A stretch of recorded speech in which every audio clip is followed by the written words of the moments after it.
Text slice effect.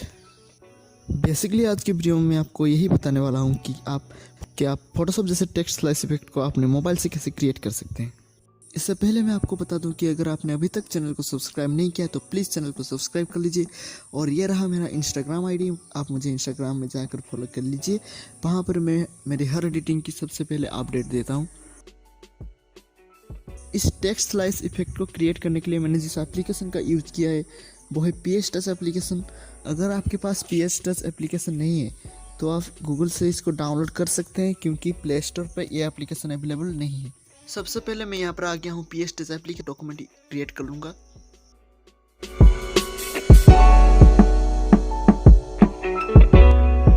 अब मैं इसको पिंक कलर से फिल कर दूँगा और उसके बाद इसमें हम ग्रेडियंट यूज करेंगे। तो सबसे पहले मैं इसको पिंक कलर से फिल कर देता हूँ। अब मैं यहाँ पर यूज करूँगा येलो कलर की ग्रेडियंट।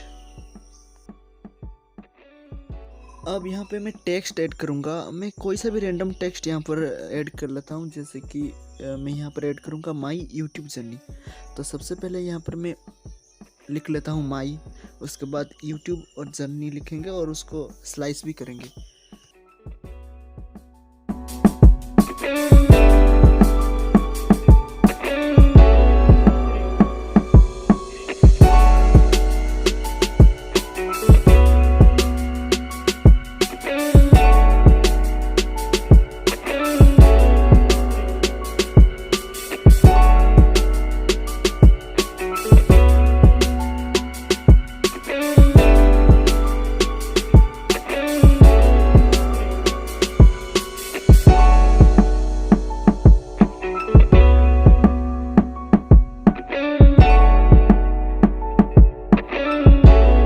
मैंने यहाँ पे YouTube लिख लिया है। अब मैं इसको सिलेक्शन करूँगा और सिलेक्शन करने के लिए मैं यहाँ पर यूज कर रहा हूँ पॉलीगन सिलेक्शन टूल। आपको भी यही यूज करना है, क्योंकि इसमें सिलेक्शन करना काफ़ी आसान होता है। इसको यूज करने के लिए आपको सिंपली पॉलीगन सिलेक्शन टूल को सिलेक्ट कर लेना है। उसके बाद आपको देखना है कि आप किस तरह से अपने टेक्स्ट को कट करेंगे। जैसे मैं यहाँ पर इस तरह से कुछ कट करने वाला हूँ, तो मैं पहले पॉइंट यहाँ पर सिलेक्ट करता हूँ, दूसरा पॉइंट यहाँ, तीसरा पॉइंट यहाँ, और इन दोनों एंड को आखिर में जोड़ देता हूँ। ये यहाँ पर हमारा सिलेक्शन हो गया है। अब इसको मैं ऊपर से कर लूँगा कट करने से यहाँ से जो सिलेक्शन किया था मैंने टेक्स्ट वो गायब हो जाएगा। और उसके बाद फिर से ऊपर जाके मैं इसको कर दूँगा पेस्ट, और पेस्ट करने के बाद ये आ गया हमारा टेक्स्ट कट होकर स्लाइस इफेक्ट। देख सकते हैं आप कैसे क्रिएट हो चुका है। अब इसको हम एडजस्ट करके लगा लेंगे कुछ इस तरह।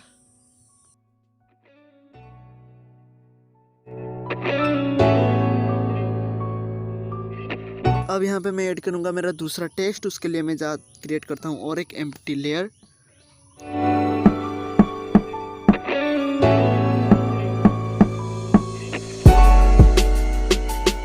अब मैं यहाँ पे टेक्स्ट में जाके सिंपली लिख दूंगा जर्नी।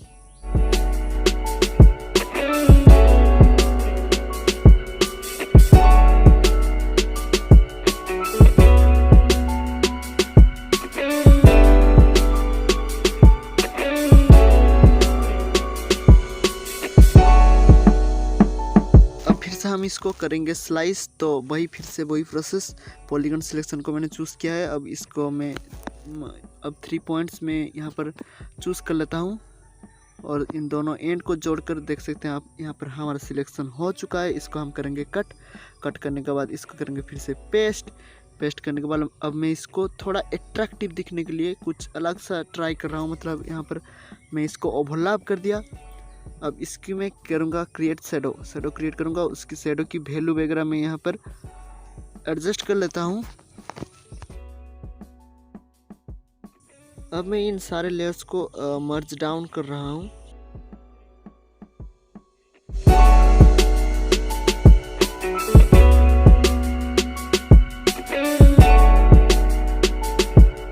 आप देख सकते हैं कि कितना कूल दिख रहा है ये।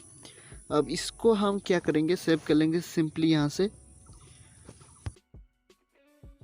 अब इस इमेज को मैं यूज करूँगा एज ए बैकग्राउंड और देखते हैं कैसा लग रहा है एडिट करने के बाद एज ए बैकग्राउंड।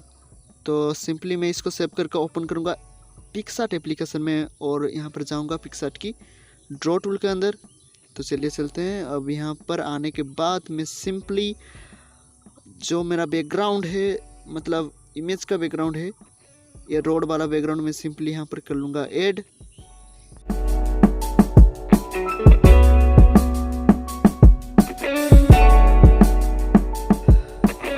अब ये ऐड हो चुका है। अब इसकी ब्लेंडिंग मोड को मैं रखूँगा ओवरले, और देख सकते हैं कि कुछ अलग ही तरह की इफेक्ट मतलब क्रिएट हो चुका है।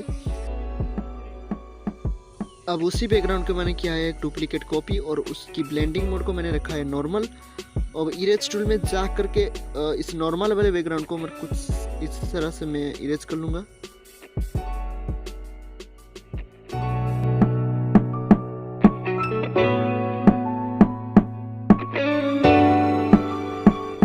अब यहाँ पर बारी है कटआउट ऐड करने की, तो मैं यहाँ से सिंपली मेरा जो कटआउट किया हुआ इमेज है उसको मैं ऐड कर लेता हूँ। अब यहाँ पर ऐड करने के बाद यहाँ पर मैं शेडो वगैरह इसका क्रिएट करूँगा। तो चलिए देखते हैं एडिटिंग को।